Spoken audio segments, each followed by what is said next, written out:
अस्सलाम वालेकुम। Explore the secrets में खुश आमदीद। दोस्तों, हम रेड सिग्नल पर रुकते हैं और ग्रीन सिग्नल पर आगे जाते हैं। हम ऐसा क्यों करते हैं? हम ऐसा इसलिए करते हैं कि हम इंसान हैं और इंसानों को हादसात से बचाने के लिए ट्रैफिक सिग्नल बनाए जाते हैं। लेकिन क्या आपने सुना है कि ट्रैफिक सिग्नल्स ख़ास तौर पर कैमल्स के लिए बनाए गए हों? यकीनन नहीं सुना होगा।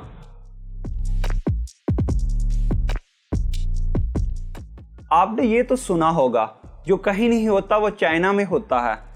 जी हाँ दोस्तों, चाइना के डोहोंग सिटी में मंगशा पहाड़ और क्रिसेंट स्प्रिंग के मकामात पर स्पेशली ऊँटों के लिए एक ट्रैफिक सिग्नल बनाया गया है।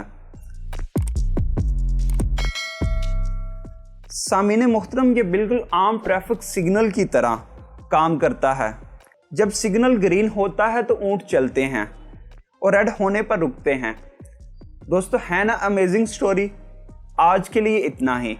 मज़ीद दिलचस्प वीडियोस देखने के लिए हमारे चैनल को लाजमी सब्सक्राइब करें।